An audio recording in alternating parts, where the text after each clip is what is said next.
You know, if the future of intelligence is inadequate in the light of subsequent reading, we can do that one again. It'll be much better second time. So I don't see, unless there's some other pressing reason, I rather enjoy the trialogues, and I think the concentrated form is better than once a month. I think we get into gear and into the mood, and it flows better.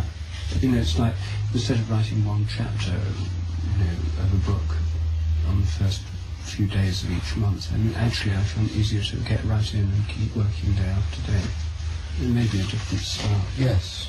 No, I like the way of doing it. I think if we had subjects in advance and gave them some preparation, it would be better. For example, if we come here to give a workshop, then we cram a certain amount of homework a day or two in advance. And originally, our fantasy for subsequent volumes was to go to rent a house in Glastonbury and to do a number of trialogues on one subject after print. But I think today went well. Yeah, I don't think there's any problems so far. Why don't we just carry on and... Yes, let's carry on. I mean, that we were allowing the fact that we get together so rarely to dictate that we then try to jam too much into these things, and that we might be better served in the end if we, in an ideal situation, did them more infrequently with more preparation. Well, I think we could take that approach for Volume 3, but Volume 2 is, I mean, the fact is that it's really difficult to get together, and here we are together. Yes, we might as well do them, and if we don't like what we've done, we can throw it away. But yes, we're regarded as the roulette approach. We'll do 6 or 7, maybe 3 or 4 of them we'll like, and we don't know which ones. And if we can get together at other times, all well and good, but I mean, it's hardly possible. This is the only time we come to the US. Prague, let's say we'll do one trialogue in Prague. We'll decide the subject 2-3 months in advance, and anybody who wants to do homework can do so. Okay, I must say Volume 3 is a phrase I hoped never to hear. Well, Glastonbury would be fun. Yes. Without doing this, I assure you... It's getting worn down. It's getting worn down. Yes, well, we'll have to bring back this. That may have to come, Terence. Talking about it won't suffice. Talking about it definitely won't suffice. Okay, well, let's roll here. What? It doesn't matter. Oh, it's maybe warmer. Do you want it warmer? Oh, it's too hot in here. Oh, well, then let it bleed heat. I don't know. Well, we can always open the door. Okay. We would get better light. I think this would go on over right up here. Maybe. Well, that shines straight in my eyes. Yeah, Okay, all right. Because we're sitting, we maybe don't need the central light. It can also be dialed down. Well, try putting it off. You're off. I think that's quite adequate. All right, so we need a chant.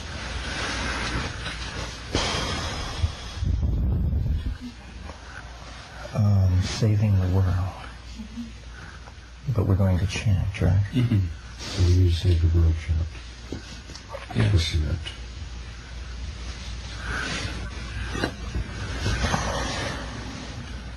So what'll it be?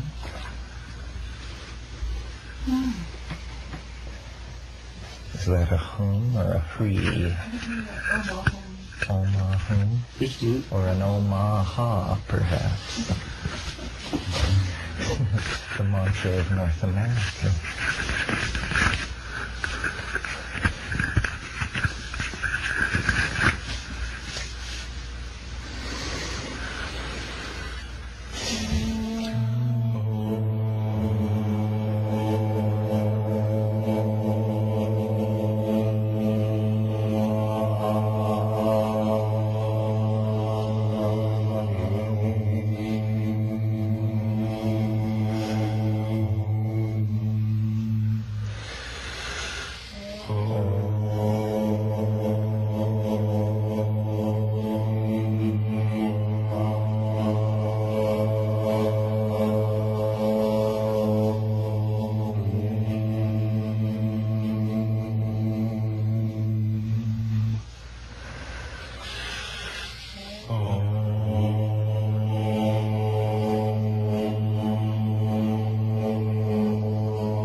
you have the sound you want, Paul? Yeah. Very good. This particular trialogue is titled Saving the World, and I thought it would be interesting to discuss this theme, first of all because I think that there's a great deal of pessimism about the subject, saving the world, that people feel that if they can imagine a set of policies or actions that might be taken to save the world, that then somehow these policies are unlikely to be realized because the inertia of human bad habits will somehow interfere with the best intentions, and that hortatory ravings of the Sermon on the Mount variety have clearly failed. If mere speaking about saving the world could do the job, it would have been saved quite some time ago. So what's needed then is a notion or a set of notions which will somehow not run counter to the general flow of human needs, weaknesses, and expectations, and yet create a radical change in the nature of our world.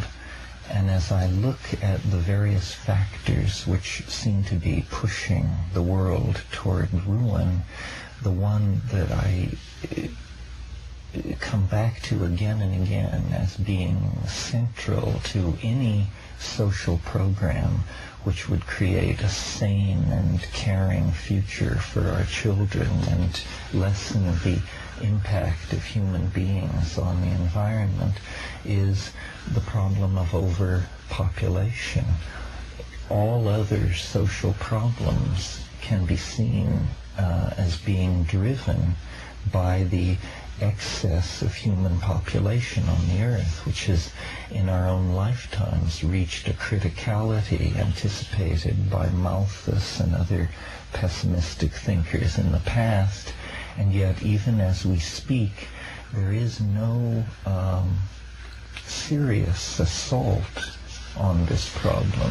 Population growth and its handmaiden resource depletion are running rampant over the surface of the planet.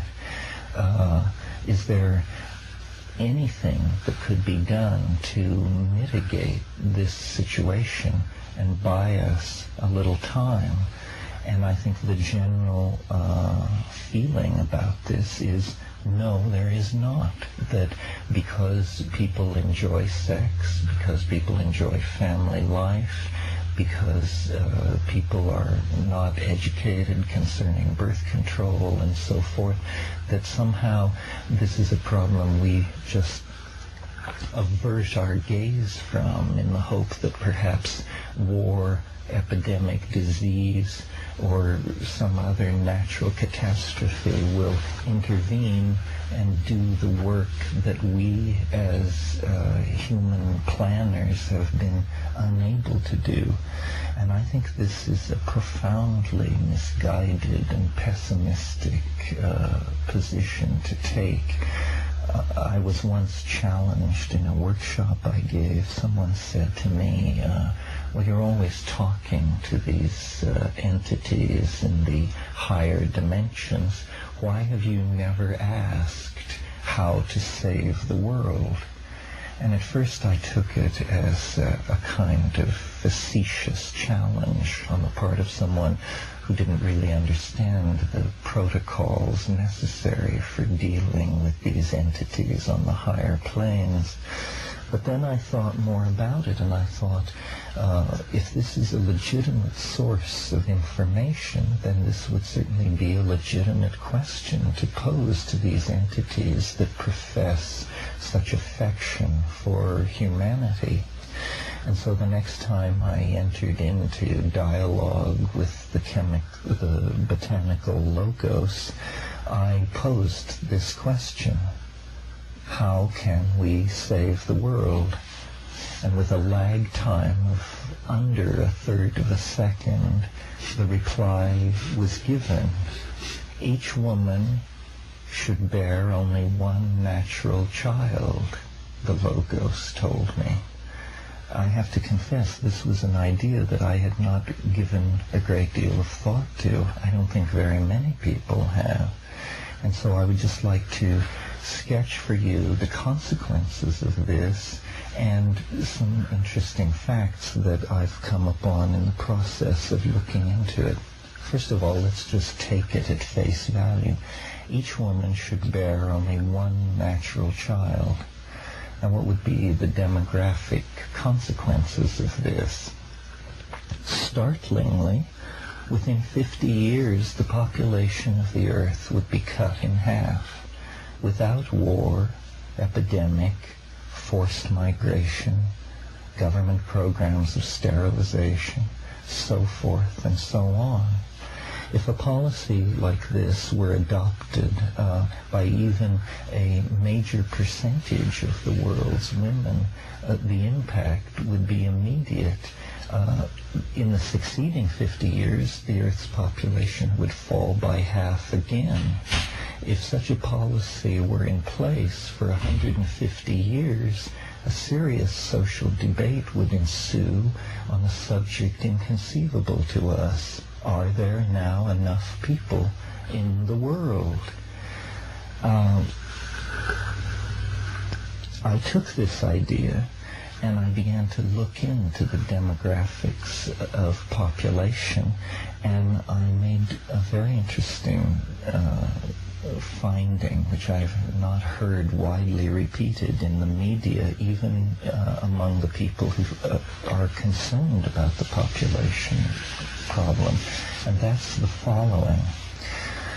A child born to a woman in Malibu or the Upper East Side of Manhattan or Berkeley or Hampstead Heath, in other words, a child born to a woman in a high-tech industrial society, in the upper class of that society, will have between 800 and 1,000 times greater negative impact on the resources and carrying capacity of this planet than a child born to a woman in Bangladesh or Zaire. This is something we are not often told. When we think about the population problem, we tend to think that it's little brown people on the other side of the world who just perversely refuse to stop having children. But in fact, this is not what is going on. Converting a woman in Malibu to the notion that she should limit her reproductive life to one child is the equivalent to converting 900 to 1,000 women to the same proposition in Bangladesh or Central Africa. If we were to go to the third world and meet a woman who told us that her ambition was to have 800 to 1,000 children before she died, we would imagine ourselves to be standing in the presence of a social criminal, a person so callous to the needs of the earth and the present state of humanity as to be almost beyond conceiving. Yet, in fact, this is the position held by any woman in a high-tech industrial society who chooses to have more than one child. There are a number of interesting factors about this. First of all, if we were seriously to propose this idea, one woman, one child, traditionally among demographers, population policies have been most difficult to sell in traditional societies. traditional agrarian societies, because in those societies having large numbers of children is linked to centuries of religious and social tradition, and so then great frustration spreads back among the advocates of population control, because these traditional women are unwilling to make this commitment.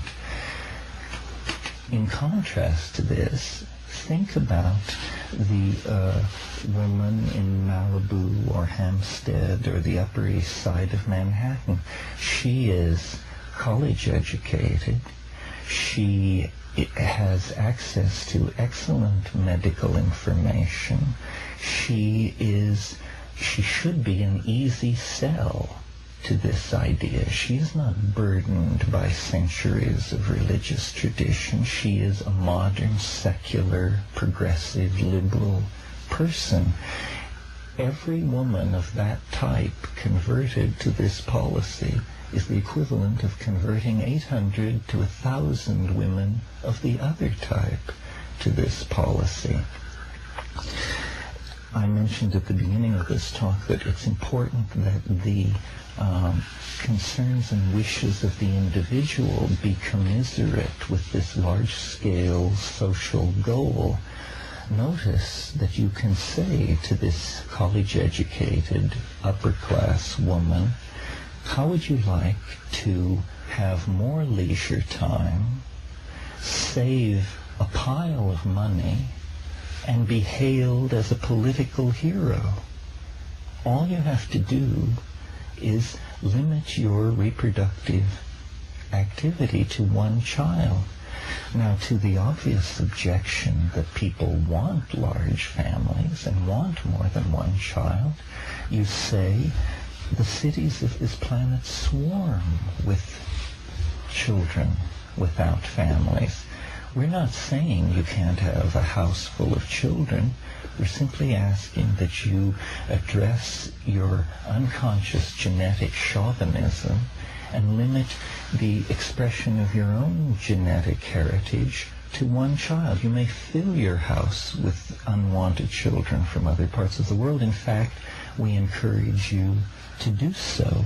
So this is a plan where the goals of the individual, and I think most women of this class I'm talking about do desire more leisure time and are not immune to the attraction of saving money, and would certainly like to think of themselves as behaving politically correctly.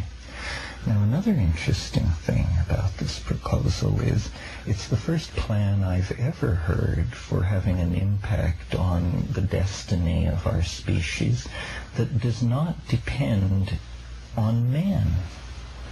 Women claim that men run and ruin the world. Very well. Let women limit their reproductive activity to one natural child and save the world and increase their leisure time and wealth at the very same moment. Now, several objections have been put forward to this idea. The first is I've been told that I do not understand the nature of political power, and that political power resides in numbers, and that what I'm asking people to do is to diminish their political power by diminishing their numbers. I reject this idea, because if political power resided in numbers, China would be the most powerful nation on earth, followed close behind by India. In fact, these are, they hardly place in the first five. That's an archaic notion of what constitutes political power. Political power is constituted by money, the control of abstract resources. This is a plan by which more money would accrue to people who were making this step.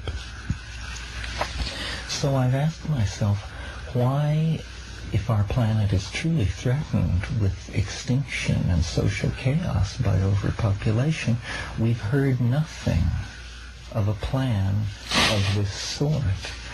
And I think that after some thought on the matter, that the reason for this is because capitalism is the system under whose aegis we are operating, and nobody knows how to make a buck in a situation of collapsing demographics.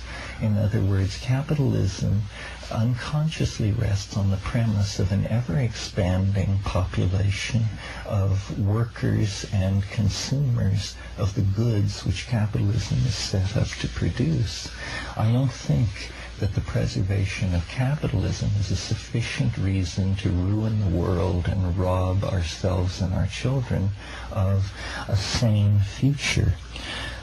So I would submit to you that this extraordinarily simple idea, appealing to all the venal drives of the individual, could in fact be harnessed into a set of social policies which would very, very quickly have a major impact on the planet. In fact, I'm interested in seeing computer simulations run. How many of these high-tech women would have to convert to this notion before there would be an enormous freeing up of resources? A very small percentage. I mean, I would suspect that if 10 or 15% of the women in the wealthy classes of high-tech societies were to do this, the impact on resource availability would be measurable almost immediately. It isn't the poor woman in Bangladesh who should be preached at to limit her reproductive activity. After all, her children rest on the earth as lightly as moths or mayflies. It is the children in the high-tech societies that consume more plastic, glass, steel, petrol byproducts, and so forth than whole villages of people in the third world. So I put this idea out, not only that it be debated on its own merits, but because I think it shows that in trying to solve problems that we've come to think of as intractable, we actually have fallen victim to a kind of failure of imagination, and that some of the problems which we tend to think of as insoluble are in fact quite soluble if we will only make the imaginative leap necessary to think about them in these kinds of terms. It was stunning to me to realize that without migration, war, disease, coercion, you could cut the Earth's population in half in 50 years and make a whole bunch of people leisured and wealthy in the process. It seems to me astonishing that these kinds of things have been overlooked.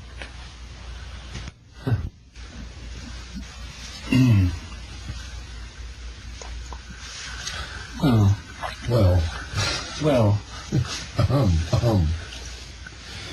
a provocative point of view, to which, firstly, several objections immediately spring to mind, and secondly, to which I have a counter-proposal or an additional one. Good. The Sheldrake plan for saving the world. But before that, first, I should think that the incidence of single-child families probably is 10 to 15% of the class of women that you talk about already. It's a very common phenomenon. The number of children is inversely related to income as a general rule, and quite a lot of women already only have one child.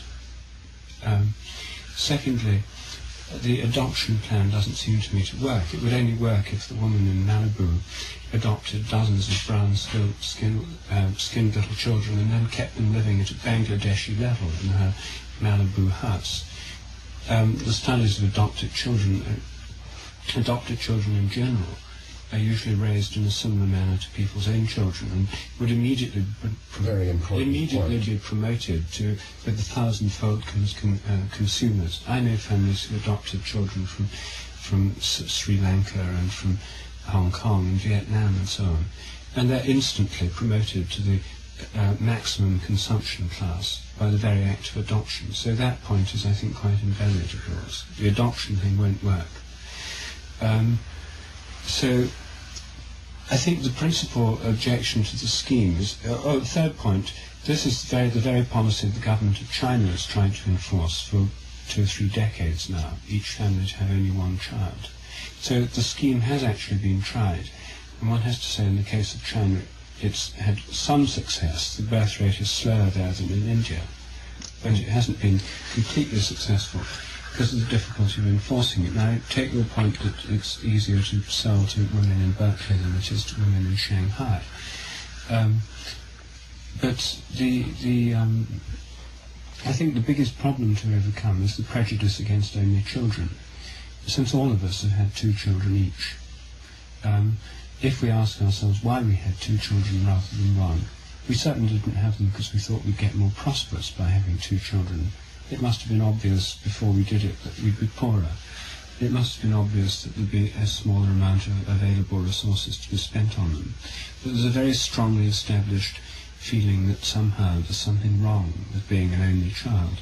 And that seems to be the most powerful psychological obstacle that has to be overcome, that's going to be put into operation. Maybe I'll leave it there, and now I'll come later to my own patent scheme for dealing with the demographic situation. Yes. Well, as I understand it, Terence, you challenged the botanical logos to provide a solution, and it came up with this plan, and then you derived these demographic consequences which are startling to you and interesting. And if we were to achieve the gain that this plan proposes, we would then need a third step, which I guess hasn't been done yet, and that is to solve the problem how this plan is to be implemented. So, although I agree with Rupert that not wanting to insult the entity, the fact is the plan is not very original, still I'm going to suggest that you go back to the entity to ask how this would be implemented, because in your demographics there is this very big if every woman and so on. Now, for every family to have one child, let's say, every woman to have one child, is not demographically different from many families on the average having one child. That's a different implementation of the same policy. And many countries, developed countries, now do have approximately 0 population growth, which means their average is about 2. Right. So this 1 is less than 2, and that's significantly less, and that's interesting. But as far as people adopting this plan, putting this plan in force, persuading people, educating, here's the big if. What is step 3? How do you implement this plan? And this is, as a matter of fact, the real problem in saving the world, and it's the one that we've been talking about in several meetings in the past. Do you use education? This is a common theory, that the reason that developed countries have achieved 0 population growth is because of education. Or do you change the mythology? I mean, all of the possibilities that we've discussed for making a paradigm shift, a social transformation in general, all of them would be applicable to this problem. But which? How? What? Through education, youth, rewards? How do you provoke the phase shift in consciousness which would result in people feeling as their personal goal to get the population growth of their neighborhood down to half? Well, minus 50%. You have to point out this thing that personal wealth and leisure time will increase if this policy is followed. In other words, people will follow their own best interests. So you can't appeal to some higher set of goals. You just have to say, wouldn't you like to work less and have more money? Well, I think there might be a solution to this problem, but I doubt that's it. I think that Rupert is right. There's a preference based on actual experience for 2, not for 2, for 0 or 2. What we would need here is to have more zeros and still some twos. And what is really missing, I think, is for a large number of women to accept that they don't want to have any children at all. That is the real problem. And of course, there already are many women who don't plan to have any children at all. But to increase the proportion of women who are choosing that as their first preference, the number of children they want to produce their entire lifetime is zero, I think that's the difficulty. Yes, well, I think that celibacy is a misplaced impulse in this direction. Celibacy does, it's arguable that it does anybody any good, but if it were redefined to be thought quite a nice thing for people to make the sacrifice of having no children, and such people were honored in society in the way that we now honor celibate priests, or we recognize them as a special class. If people knew that by having no children they would receive a certain measure of deference in society, then large numbers of people might opt for that. Yes, well, that's reasonable. But I absolutely reject the connection between sexual activity and reproduction. I know, I've heard that there is some kind of connection. But I think that the women, politically correct women in Berkeley and Santa Monica and so on that we're talking about, they are mostly having children because they want to. They've elected to. I mean, there are lesbian women who have children because they want to. There are celibate people who have children because they wanted to have a child. They changed their pattern only because they wanted to have a child. That the wanting to have a child is the cause of reproduction, not mysterious and unsuspected byproduct of being sexually active. So I think we need, in order to resolve this final problem in the entity's suggestion, we need to find some educational or mythogenetic strategy whereby people would really yearn to have zero children, with or without sexual activity. They have all kinds of... Well, I think this could be done in all kinds of ways, through education, through tax incentives, through direct payment. Also, I don't accept your... Direct payment?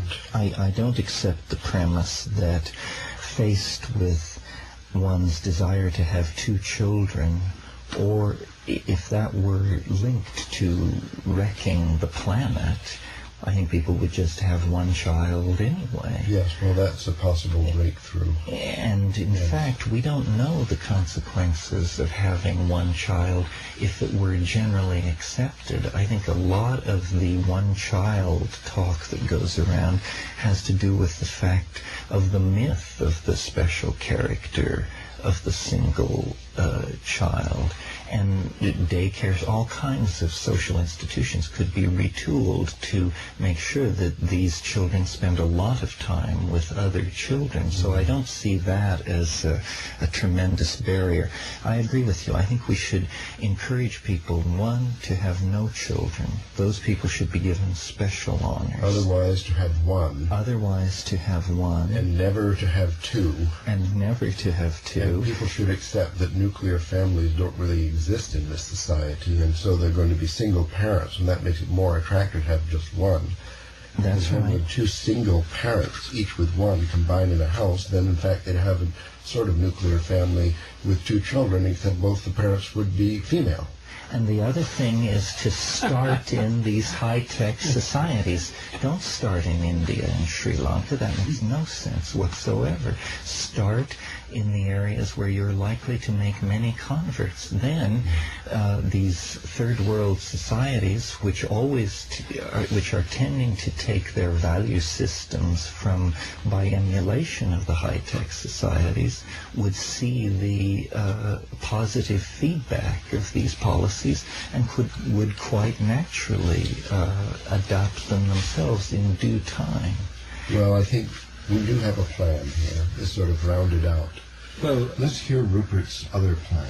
No, let me just raise one further objection which has to be overcome. I mean, first, giving single children and single-child families a better name seems to me the most important, and you think the easiest aspect of this plan. That's I mean, that seems very important. And studies on, I never saw the case against two children until we'd already got to, when I read an article in a newspaper in Britain, The Guardian, which was a fervent denunciation of the two-child norm. I'd never ever seen this before. I'd seen plenty of things about what's wrong with only children.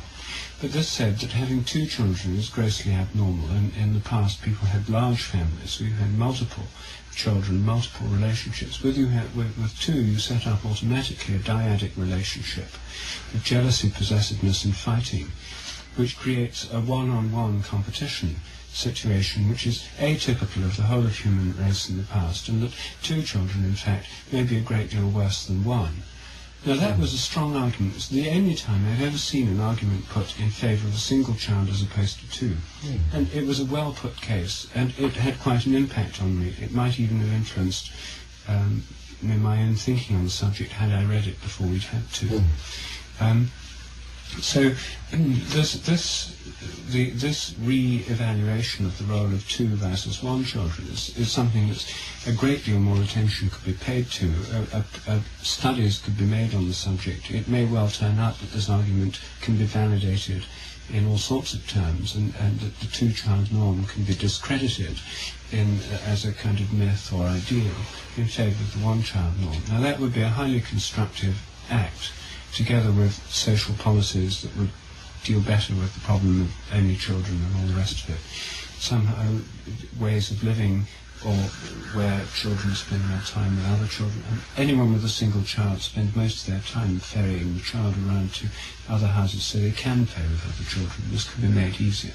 But there's a serious political objection to the whole thing, which is that in a democratic society of one person, one vote, the single most important thing that influences people's thinking about this question is being outvoted by the others. In Northern Ireland, the great fear is the Catholics have more children than the Protestants, and they'll take over. In the Soviet Union, the fear many Russians have is that the Muslim republics have enormous birth rates compared with European Russia, and that in a democratic Soviet Union, they'll take over. The fear in the United States surely must be that for the woman in Malibu or Santa Monica, that within 5 years, maybe 10 years, Hispanics will take over control of Los Angeles, within 25 years or 10 years, 15 years of California, and within 50 years of the entire United States. And then they'll change the rules because they believe in larger families and they won't want to go along with this kind of norm. That's the kind of objection which I think will strike people very deeply and raise tremendous fears. I think there's an answer to that particular objection, which is by take over, what you mean is claim an unfair amount of the wealth of the society, or the resources, or the political power. But notice that in a society where this kind of policy was slowly taking hold, all segments of society would grow more wealthy, and there would be a diminishing anxiety about resource availability, because there would be an ever-expanding available pool of resources. In other words, if we're going to cut the Earth's population in half, then there's going to be twice as much land and wealth to go around. And so people would see themselves progressively enriched, generally and specifically. I mean, in the world where the population is dropping by 50% every 50 years, every time you got your mail, you would learn that a distant cousin's line had died out, and that his estates and bank accounts had been ceded to you. So you think a chain letter principle is the one Something like that. Well, that's the big if again, because, Terence, you already accepted the fact that in Bangladesh the population growth is not going to decrease, only in Santa Monica and Berkeley. No, at first in those places. I'm saying don't preach it in Bangladesh at first. Demonstrate it in the high-tech societies, and everyone else will follow along. And as a society becomes more wealthy, that means more educated, the case will make more and more sense. It's something that it's interesting that the burden of working this all out would fall on the women in the high-tech societies who have claimed that they have never taken their due role in human destiny, and here would be a chance for them to step forward and lead us all into a better world by their demonstration. Well, I think in the case of our own experience in our own families and co-parenting arrangements, we had participated with our wives in a discussion about how many children to have and so on. And that probably would be the case in these high-tech developed countries and families and so on. It would be sort of a partnership of men and women that would have to come to this new understanding. But women would take clearly a flagship role in all this. Yes. Well, suppose that Rupert's idea that a reason for large families and anxiety about the voting situation in democratic countries, and well, we could change the vote so that siblings of the same mother would share one vote. That would take care of that. I think there are cleaner ways to take care of that. I mean, I see this objection, but I think it could be met that social planners, you could put in place incentives. I think it could be met. People are anxious. They don't want to lose power or wealth or land. And the very notion of falling demographic reverses this pressure. And everyone, even those for whom the policy is working least well, are still living in a better situation than if the policy were not in place. If the policy is not adopted, or something like it, we all lose. If the policy is adopted, most of us would gain. Well, if we accepted, just for the sake of discussion, that the present population of the planet is an okay number, then we don't have to seek a decrease, then zero population growth on a planetary scale would be our goal. It's just a more gentle... No, it isn't true, but for the sake of discussion, let's consider that. Then we already have achieved our goal in developed nations, many of them, and not in the rest of the world. So according to your idea, if this would apply to the one-child plan, that the success of this plan would then diffuse over the underdeveloped countries, that we should see that already happening, and yet we don't. No, I think we do.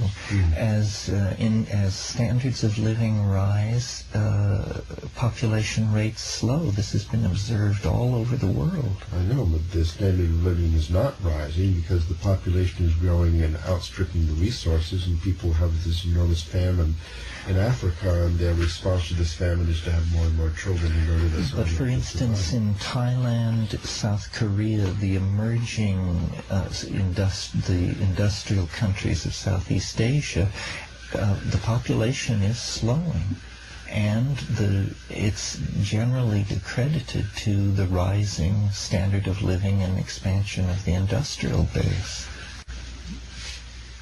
Yes.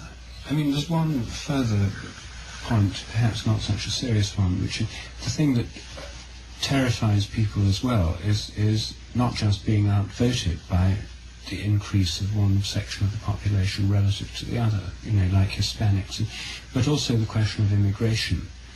And in Vancouver, for example, within 5 years, there'll probably be a majority of Chinese. Hong Kong Chinese are flooding in every day, great plane loads of them, just buying up a lot of property in Vancouver. Mexicans are flooding into the southern parts of the United States. This idea of people flooding in, the Germans are now getting worried that East Germans, they thought by unifying the country they could decrease immigration from East Germany. In fact, it's increased. And now everyone in Czechoslovakia, Poland, Hungary, with any ambition and who's prepared to move, looks to Western Europe as the place to go. Any moment, people in West Germany are really afraid. if there really is a kind of European economic free zone that includes all of Europe, a free movement of peoples, just what they've been claiming they want. For 30, 40 years they've been claiming this is what they want. If that's what they get, 100 million Russians will probably want to move to West Germany. The problem of immigration is a very serious problem for a lot of people, and this is another reason, as well as being outvoted by demographic increase within the same country, the problem of immigration from others. The yellow peril, these kinds of things have been... But these immigrations are fueled by population, uncontrolled growth of population. Well, they're not, because Eastern Europe has had one of the lowest population growth rates in the world in the last 30, 40 years. So tough have the conditions been that the population of Romania and other countries in Eastern Europe has actually been falling, much to the consternation of their governments. They've had the lowest population growth rates anyway. They've had negative growth rates. The people aren't moving to the seminary, they're moving to the But jobs. you see, that's just a problem. We will always have problems. What we're trying to do here is figure out how to save the world from here's a extinction. chicken and egg problem, because the logical consequence of your theory is that we have to solve all the other problems of the world in order to solve the population problem. So the preposition at the beginning of your introduction, which I concur, that the population problem is the basic problem. But somehow that's not really so logistically. That all nations have to be developed nations. People have to have education. They have to accept this new idea. They have to be impressed by the success of this plan as it's applied in other nations. All that implies the solution of all these problems. So the demographic shifts of a constant population in new locations would end because of inequalities of resources, and that this would have been solved. Well, people will always migrate to where there are more jobs or better lives, but if they are truly not migrating because of overpopulation in their homeland, then they are emptying out their homeland, and that means in the future there will be empty land to be reintegrated into the global economy. The price Germany pays now by having millions of Poles move into Germany means that in the next century, Poland will be a wonderful frontier for economic growth and a theater where people can build very stable, happy lives. Yes. Well, I'm not completely convinced, I have to say, because I feel that these basic fears about immigration pressure, outvoted, other people taking over, are very, very deep-seated, and it would be extremely hard to remove those completely. I think you would just pass a law, as we have in the United States, that being here doesn't give you the right to vote. And most countries have laws like that. I don't know. Are there countries where if you're just there, you can vote? Most countries make a very clear distinction between their citizens and recent immigrants. And you have to establish yourself, and citizenship is not automatic.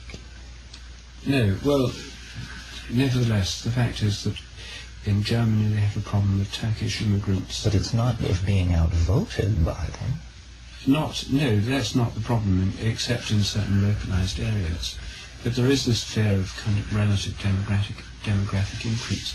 Well, maybe these are problems that are going on anyway, but I think that these would surface as soon as this policy of yours began to bite. I think that there'd be sort of nationalist movements, sort of white Caucasian movements springing up, save the Caucasian race, and that kind of thing. And I think one needs to have some kind of plan in place in advance to counteract this very obvious reaction that would come up immediately. Well, I think you're right. Although these sorts of movements exist already, what you would hope is that this was a solution, and that therefore the consequences flowing from it would, in a fairly short amount of time, outweigh the negative aspects of it, and that people would see that their standard of living was rising, there were more resources to spread around, there was less a sense of encroachment and so forth and so on. I think if people could achieve zero population growth on a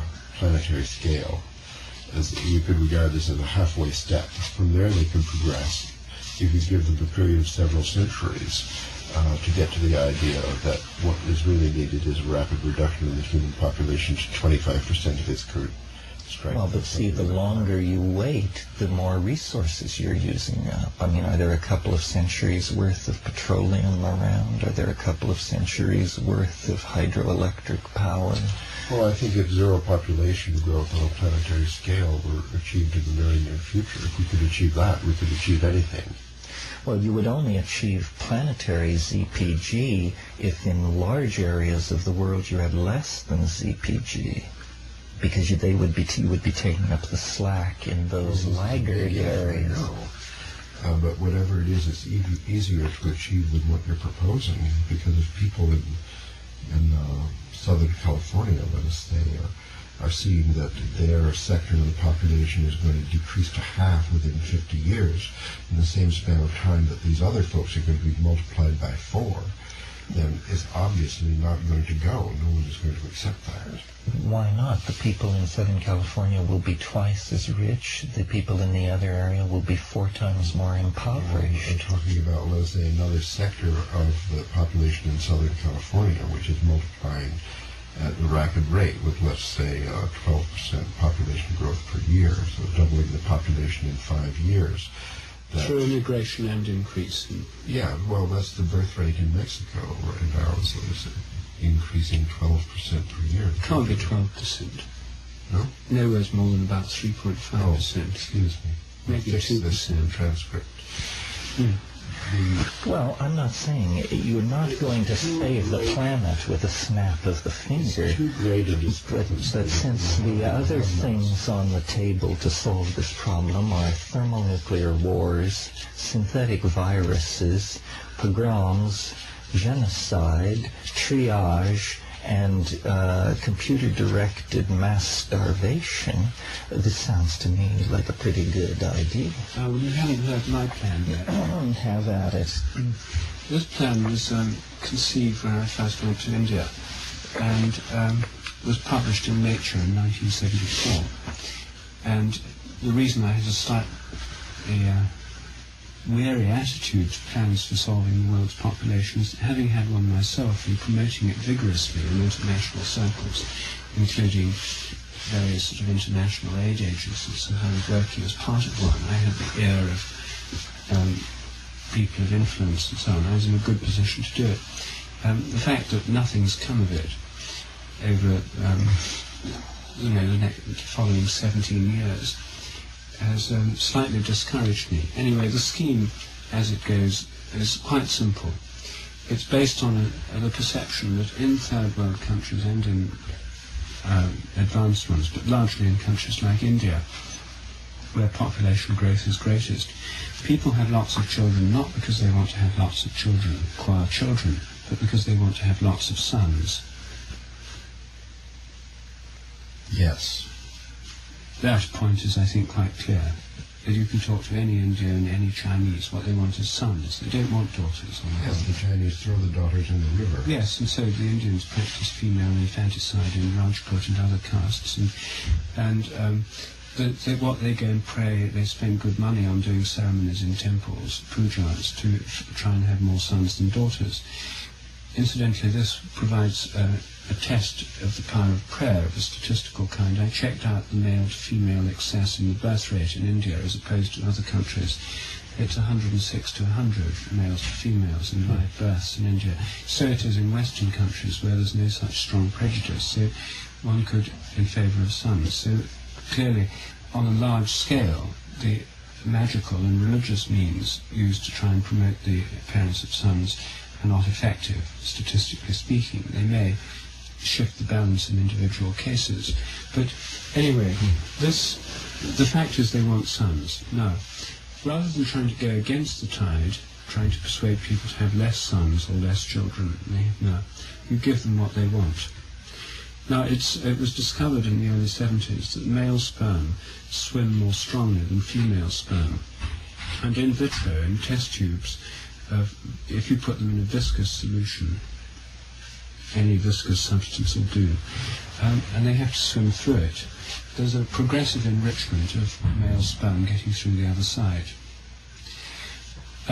There are other ways of separating them that have been investigated by the artificial insemination industry, because with cows, you basically want to have females rather than males.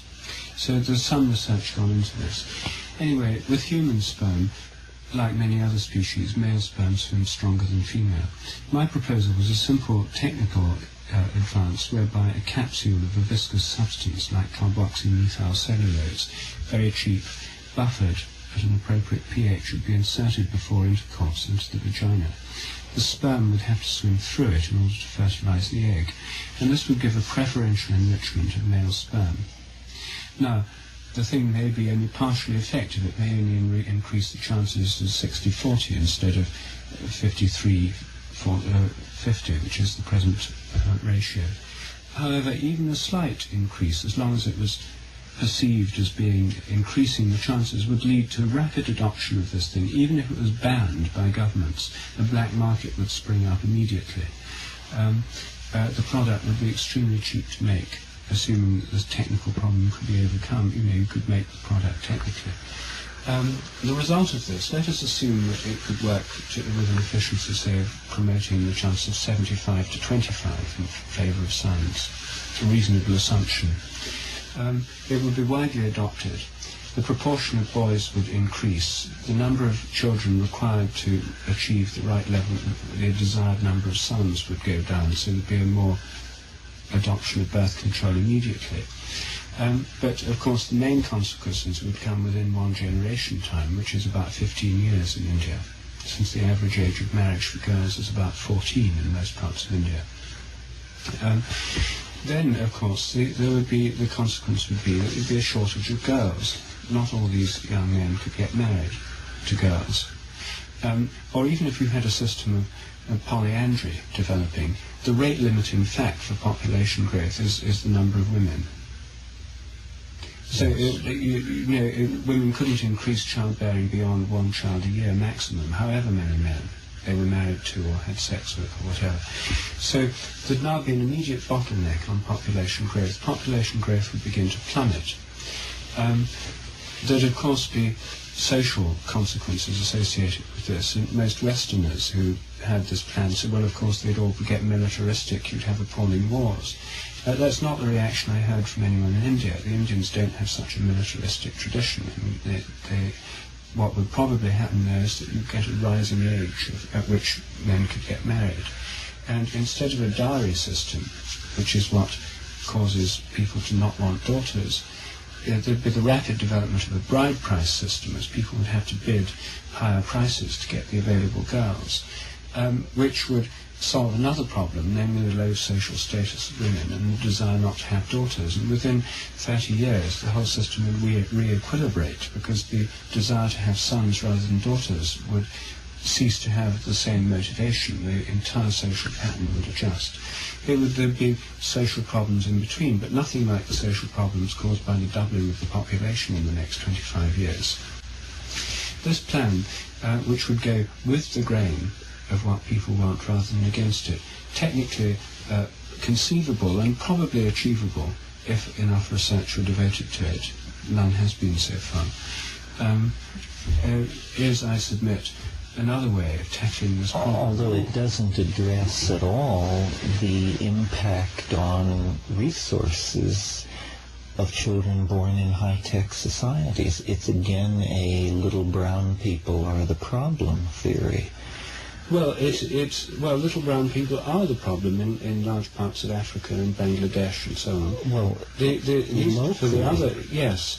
But on a global scale, it's the over-consumption that goes on in the high-tech society. That's true. I read in the last week, and I've forgotten where, that the inhabitants of Orange County, California, consume as much in terms of petroleum products, raw materials and energy as the entire population of the Indian subcontinent. this gives you a notion of the disparities that we're talking about here. Yes. Well, So it's a separate issue. I think the resource depletion, the factor of 800 to 1,000, that's questionable. I think Rupert's plan, which does sound like it would create a global decrease in the rate of population growth, this is definitely would help save the world. And furthermore, I think that we could go into business and make a fantastic profit by selling the product at reasonable rates in India and China. So let's do it. Well, I'm not sure it would save the world. The problem is resource depletion. However it happens. Well, we could just have rationing in Southern California, then that would cover it. By a factor of, we're going to cut people back by a factor of 800 to 1,000? Well, that sounds difficult, but I think it's actually easier than affecting the population growth. No, what you then have in place is a tremendously coercive invasion of people's lifestyles and desires. That's exactly what we were trying to avoid. What you want is a system where people embrace it and practice it because it gives them more of what they want. that's exactly the virtue of my scheme. But not what Ralph's Well, proposes. the people in Southern California and in Texas and so on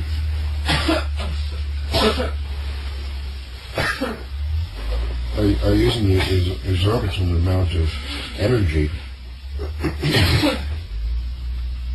because they're living in the wrong place. People should not live in a desert.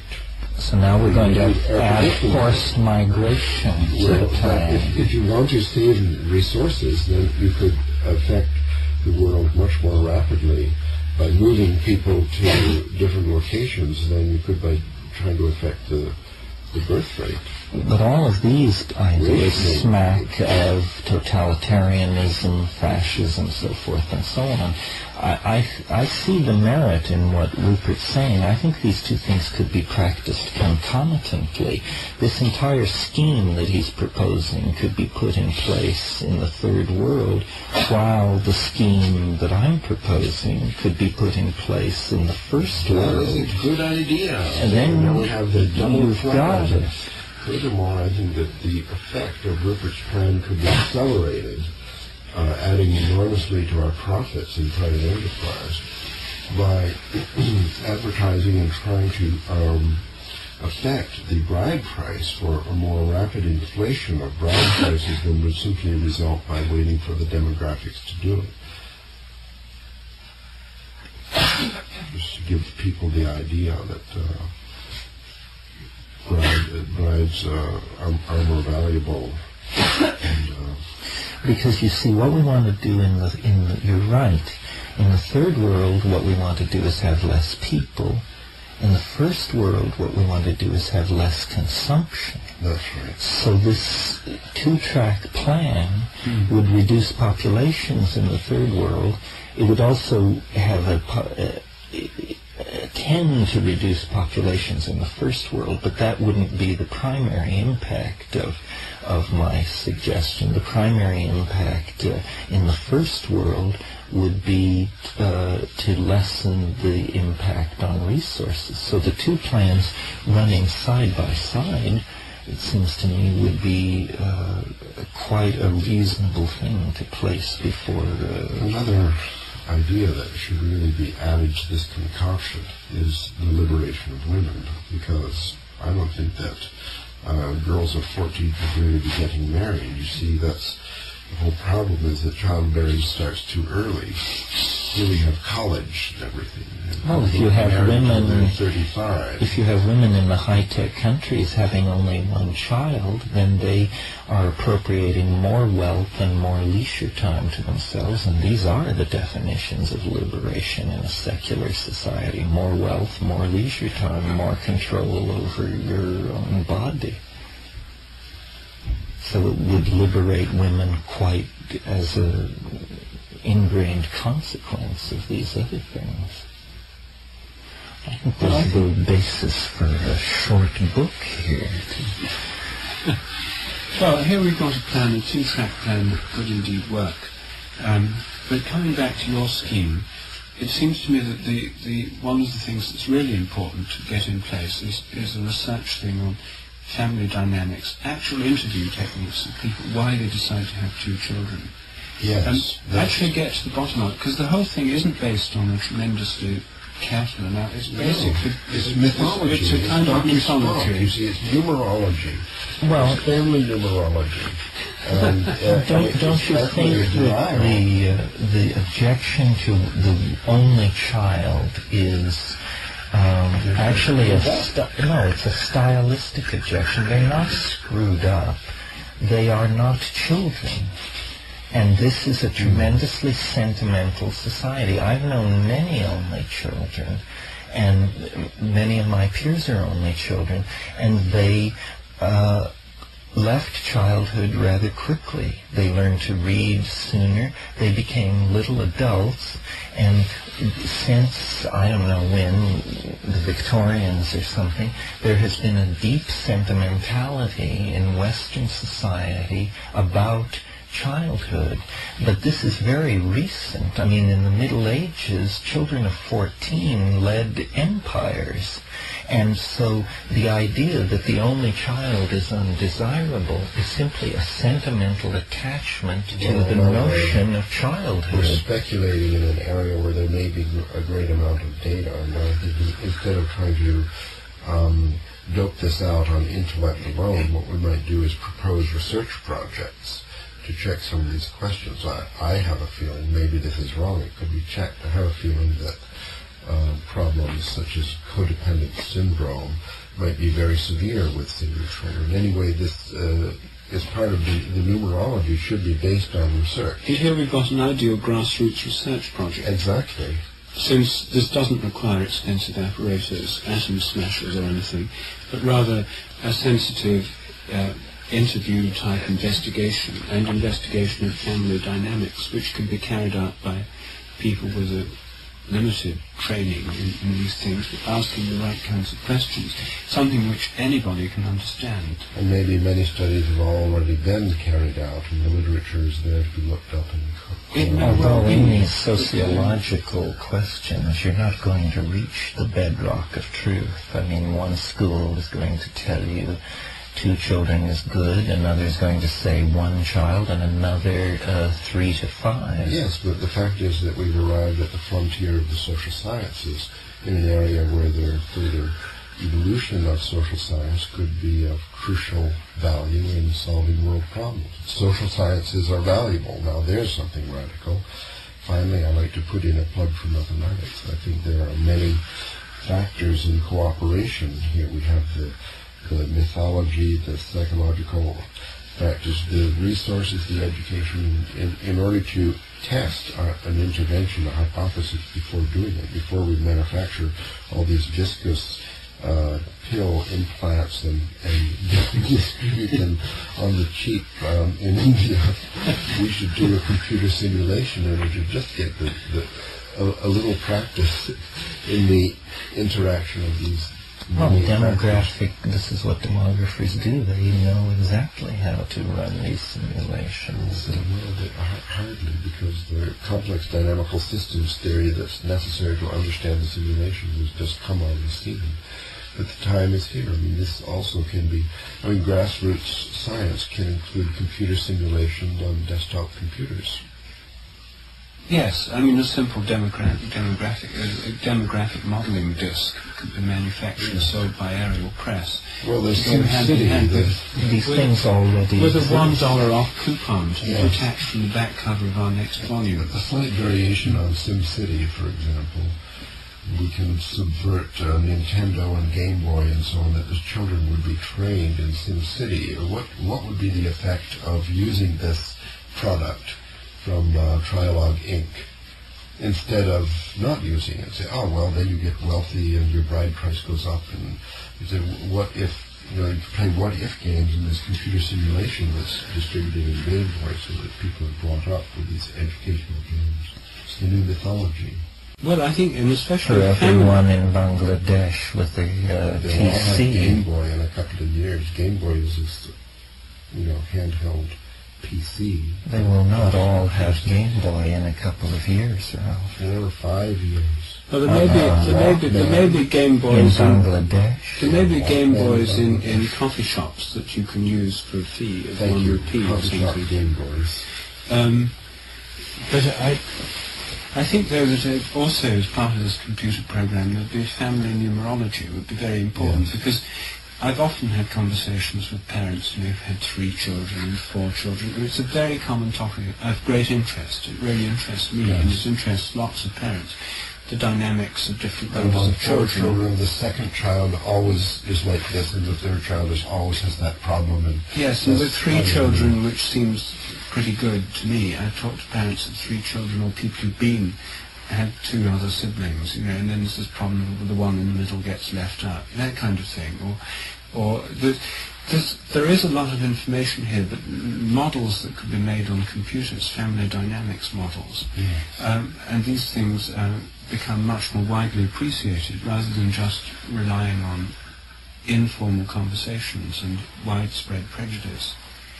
This could go a long way to reforming people's attitudes towards this, and it may be that every kind of investigation may point to the fact that single children have real problems. It's not a very good situation. That's a risk one would have to take if one launched such a research program. Yes. But I suspect that it may not, and I think that the puncturing of myths, this would probably be the single most constructive step one could take towards bringing about your plan. Yes, well, there would be a lot of modeling going on if any of this was undertaken.